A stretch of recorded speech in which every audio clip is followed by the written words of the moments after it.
Can you get off your phone, please? We're Sorry, man. just about to start I'm rolling sorry. the camera. Sorry. Coming. What are you doing anyways? Well, I was just checking for UPS. I'm expecting a shipment today, and try to figure out when it will arrive. What did you order again? I'll tell you after the intro.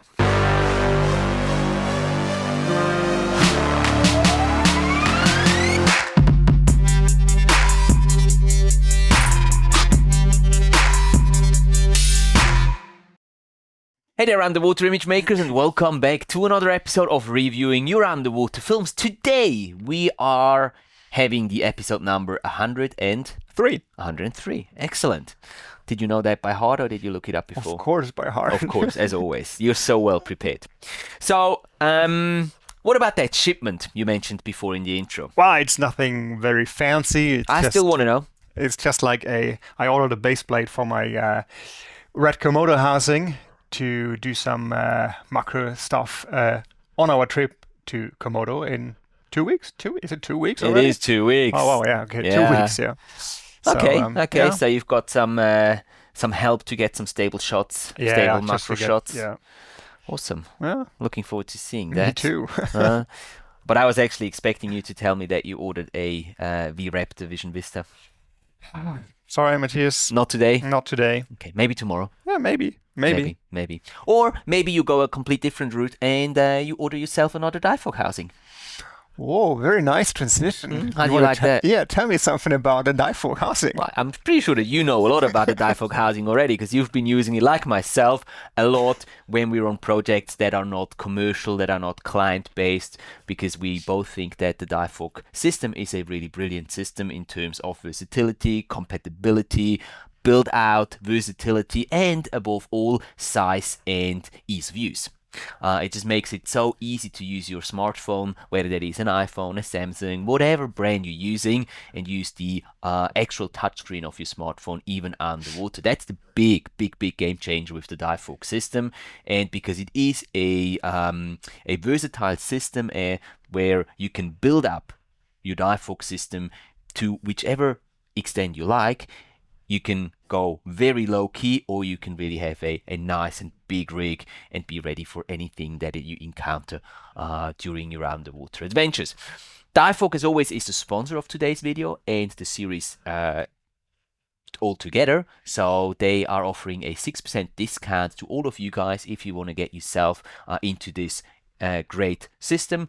Use the link down in the video description below, or the coupon code Matthias Lebo at checkout. That will give you a 6% discount on any purchase that you make from the dive-fog store. So even you will can afford to get some new dive-fog gear if you want to.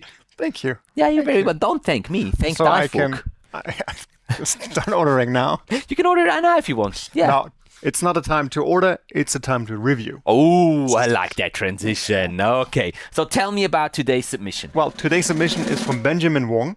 Mm-hmm. And, Benjamin did a very great job of sending us a lot of information about his equipment used and the stuff he did. Awesome. So, unfortunately, I don't know everything by heart, so I will have to check my notes for that. But most importantly, he was filming with the GH5 Mark II. He didn't mention actually the housing he was using, but he was using different lenses. Special here is the 1442 with a WWL converter. And then he was using a 6-inch acrylic dome for the wide-angle Panasonic 8 to 18 millimeters. Yep. He was using two different macro lenses, the 60mm and the 45mm. Okay. He was using the AOI diopter, the 12.5, and he was using Light and Motion Solar 15K lights. That sounds like a pretty decent setup. So yeah, quite a setup. And then it's getting even more special. He was telling us he was diving 3 weeks in Indonesia at Triton Bay. And nice he was place. Yeah, he was just talking a little bit about it, challenging because like the conditions are there can be from very nice to like murky water and dark blues and stuff like that. He put something together for us to have a look, and I'm really looking forward to seeing Me too. what's happening in Triton Bay. Yeah. Yeah. Have you been to Triton Bay? No. No, me neither. Maybe it's worth a trip. Let's dive into Yeah. Triton Bay right now. Alrighty.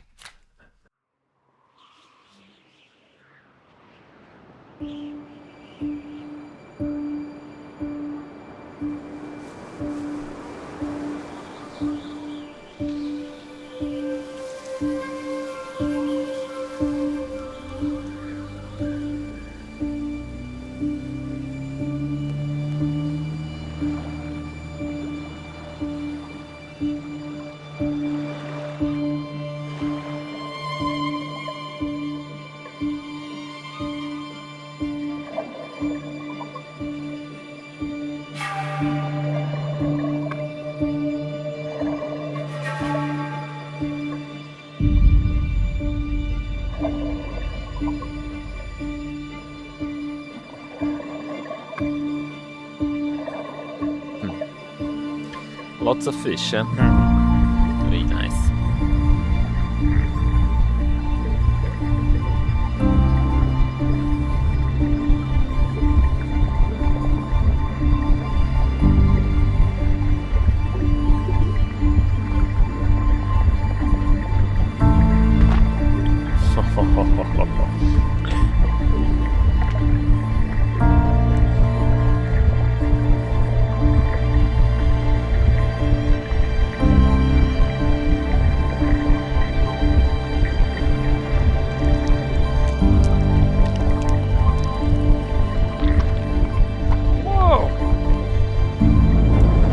Oi, oi, oi.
Hello, you.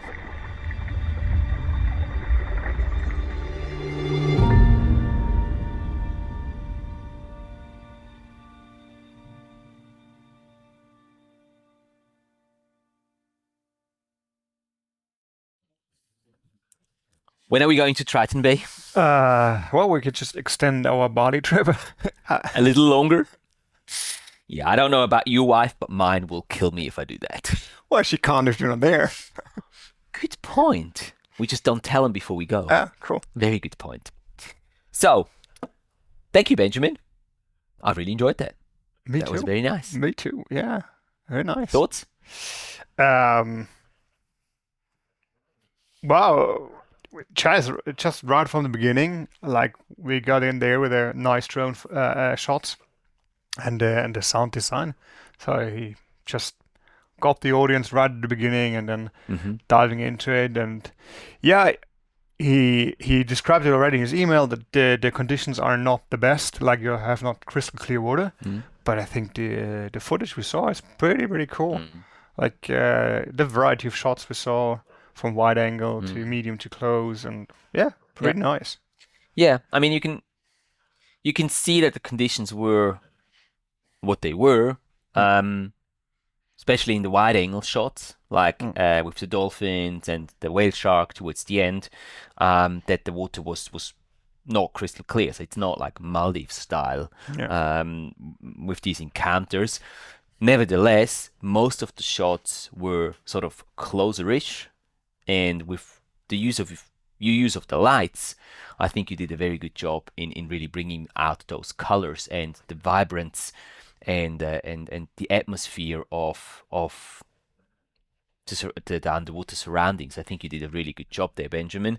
So yeah, that was okay. And I mean, oftentimes conditions are not ideal or not exactly how we want them to be, but it's what we make out of it and how we deal with those situations and how we get the best possible result. And I think you did a very good job there. I think that it's all in all a very nice piece with some really good footage, great stability on your footage. I particularly enjoyed on your wide angle shots. I enjoyed the dolly shots, the movement shots of, pushing into the reef and through like passages with the fish moving at the same time. I think these are very, very dynamic shots. Yeah. I always try to capture wide angle shots that way, to give them just a little bit of movement. That's usually just giving you a lot more dynamic in your recordings, without having to do crazy stuff.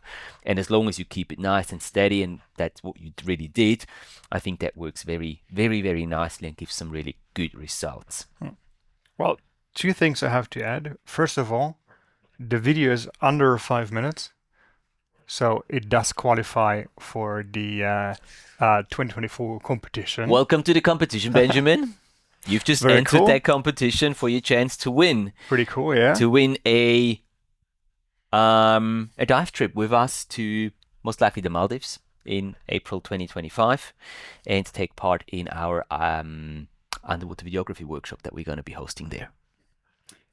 And secondly, he mentioned in his email as well that he always gets asked how is it to dive at Triton Bay, and the video exactly shows how it is. It's not showing any false reality or any very nice pictures. It shows how it is. Well, it is showing nice pictures. Yeah, well, I mean, like talking about like, I don't know, 50 meters crystal clear water, stuff like that. It really shows like how the diving is, and that's what it's about. And it still is amazing. It's cool, huh? Yeah, I get that. Awesome. That's cool. What else? What else have you noted down? Well, I got some improvements. The first one is the clip order. So I was like, maybe it's not just the order. It's more at the beginning. It's more like there was one specific clip, the turtle. You remember? It's really a close-up shot of the turtle. Yeah. It was more like random. So there was no wide angle before or after of the turtle, and we never saw the turtle again. So it's, I think it's a minor thing, but just from that point of view, just putting some random clip in there. And then I like the idea of getting out of the water and seeing like the bait fish and having like, I think it was birds. I don't know the name of the bird, but just diving into the bait fish, and then we going down, we saw the whale shark, and then going up again, seeing the dolphins, and then going down again to the dolphins. So I like the idea, but for me, I realized you're watching the first surface footage, is like until you realize what's happening, you're already underwater, and then you're coming out again, and it's like, oh, now I know what's happening. But the first time it's hard. So that switch you think is too abrupt, too quick, too short. And I don't know if it would be wise to leave it away or to leave it out of the video, or just to make it longer. I just had the feeling the first one was too quick to realize what's happening. I don't know how you felt about it, but it's just like a minor. I agree. I think it was a bit of a surprise to be underwater, going up and then going back underwater. But I can see the intention behind it, because he wanted to show a different perspective, a different vantage point of that action that was happening underwater. And I mean, from like a sequencing point, I see what you're trying or what you're doing there, Benjamin, and I think it does work. Maybe just have that drone shot showing for a little longer. so that people actually understand, or I don't know, maybe one could do like a special transition for such an instance, in such an instance. Maybe it's not the length of the drone footage. Maybe it's the beginning, you know, like Mhm. because like I think the drone footage is maybe, if I'm thinking about it, it is fairly long, like for realizing what's happening. But maybe it's a transition from the shots before, Mhm. from how we get there. Exactly. So it's maybe the transition from getting there into this like kind of scenario with the baitfish. It's like more like how do you get there and get the audience to really entertain. Maybe start with the underwater Mhm. clip of the baitfish, like I don't know, maybe wide angle something, and then you can come up because then I know what's happening. Didn't we have that? I'm not I'm just sure. unsure right now, but I think we did have that as we were going into the drone shots. Oh yeah, we had Yeah, we that. have Oh, that. we had Yeah, that. no, that's Okay. Yeah, we he had did that. that. He Yeah. did that. It's just maybe it's also that I mean I see what you're doing. You're using that shot where the fish is jumping out of the water to go to the bait ball. Um, but you can't really see the bait ball at the first instance. Maybe have that surface or that drone shot start a little later, be a little longer, so that you have that connection from underwater seeing the bait ball, and then seeing it right again when Mm. you get onto from the drone shot. But again, it's like I mean, Yeah, it's fine tuning. It's like we're looking for stuff now, yeah. Benjamin. No, don't get us wrong. It's a really nice piece. We're just looking for stuff for pieces of information that we can pass on to you that might be helpful for future projects that you do. What I would like to also say is that I really enjoyed your sound design. It was cool. I instantly noticed when we saw the first drone shots there was some atmospheric noise and sound integrated in the film, and I really enjoyed that. And it was throughout the film. There was stuff Mm. underwater with fish movement and everything. So that was well executed, in my opinion. I like that. Um, and then I have two things that I would like to pass on as sort of a suggestion. First of all, a story. There wasn't really much of a story in this film, and I understand that you just wanted to show the underwater world of the Triton Bay. Nevertheless, there might have been a way to put it into a little story. Maybe even go the way of having like a little script created that tells the audience a little bit about Triton Bay, Mm. about maybe where it is, what it's famous for, some sort of extra information about the area that could have been narrated by maybe even AI, and just give a little bit of extra information about the piece and about the area. I think that would have given it it would have rounded it up a little better. And then the second one, and that's a technicality on like two shots. I think we could see some light reflections in the bottom sort of not corner, but in the bottom section of the image, and that's really just the angle that you have your dome position, and I think it's specifically also because I think it was with the acrylic dome. They are prone to reflecting light easier than glass domes. So yeah, maybe be a little more careful. I mean, sometimes you can't help it. You just realize it once you take the shot that you get reflections in there, but maybe be a little more specific or a little more sort of precise when picking the shot, and don't use the shots that have the reflections in the shot. If they wanted, okay, sometimes cinematographers want reflections, but underwater you normally don't really want to have reflections on your shots. I would try to keep those shots. Don't include them into your film. A little side tip, because you said Yeah. it's happening with the acrylic dome port. I had it happening on my 1DX with a glass dome port, and I had the problem that the print of the lens, the number and the aperture and all that stuff, Oh, right. the front of the lens Yeah. was reflecting Yeah. in the glass. Yeah. So I just used like a regular isolation tape, black isolation tape, and Like yeah, that. something like that. Maybe not as sticky as that one, a little smaller, but yeah, something like that, and just put it around the print, and so it was not reflecting anymore, because it can happen even on glass dome boards. Yeah. So that's the only other thing that I've got that I would like to pass on to you. Other than that, yeah, very nice piece of work. Thank you so much for submitting. Do you have anything else? No, actually not. I just want to say the color grading and the color correction was nice, because like even the conditions were very challenging. And at the end, it's like it's more personal taste if you go more contrast, more saturation, if you can, even, but you don't know. So I think he did a very good job on yeah, I think it was that in a uniform way. Yeah, exactly. Uniform, pleasing to look at, I think. And I don't know if I mentioned that before, but I just realized I have it written down here. I really enjoyed the use of lights. I think that most scenes are lit very, very well. Yes, given you were using very strong underwater lights, video lights, nevertheless, you still need to know how to use them and how to position them so you don't get backscatter, which wasn't really much of an issue on any of the shots that we saw. And at the same time, the image was nicely lit. I couldn't really see any dark spots on any of the recordings, any parts that weren't lit properly. As soon as you were close enough to your objects to light them up with your lights, they were lit properly and nicely. And I think there were only 2 occasions where I had the feeling you could have dialed them down. It was the reflecting fish, but sometimes difficult with the silvery fish, right? It's almost impossible. It's like you get the shot, you don't. So it's like, it's like... Yeah, it's a hit or miss. Yeah. Basically, yes. All right, well, if you don't have anything else, why don't you sum it up for Benjamin? Oh, yeah, I'd love to. Oh, yeah. Come on, where's that motivation? Don't take it personally, Benjamin. It's nothing to do with you. It's just that he probably got out of bed with the wrong foot. No. Benjamin, thank you very much for your submission.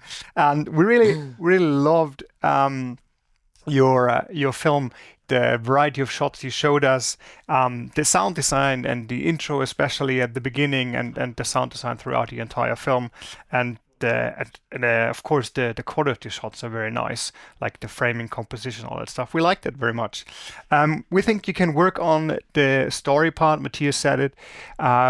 Make it a little bit more engaging. Maybe use a narration, use text, just to tell something about Triton Bay, the area, the dive site, whatever it is. Then we thought you could work a little bit on the clip order. We talked about the turtle shot, just some random shot in between other shots, and switching between surface and underwater footage. Just give the audience enough room to realize what's happening on the screen. And then the one technicality Matthias said is the reflection on the dome port. Maybe there's a way you can avoid that. Otherwise, maybe don't use it in the final film. Yeah, I had fun watching it. Me too. And now I want to go to Triton Bay. Thank you very much, Benjamin. Another expensive trip waiting for me. All right. So thanks again for submitting. As always, Benjamin's film as well as his YouTube channel will be linked down in the video description below. If you have a underwater film that you would like us to review here within the series, maybe you want to take part in the competition that we've launched, then feel free to send us an email to contact@matthiaslebo.com with the link to your film that you want to submit. If you want to learn more about the competition that we've launched, then there's going to be a link to the video that explains everything about the competition also down in the video description below. If you have any comments, questions about today's submission, leave it down in the comment section below. Other than that, I don't really have much more to say. Wow. No, I don't. No, you don't. You never. As always. Okay.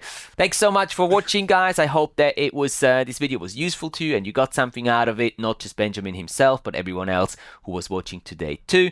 And if that's the case, hit that like button, subscribe if you're not subscribed yet.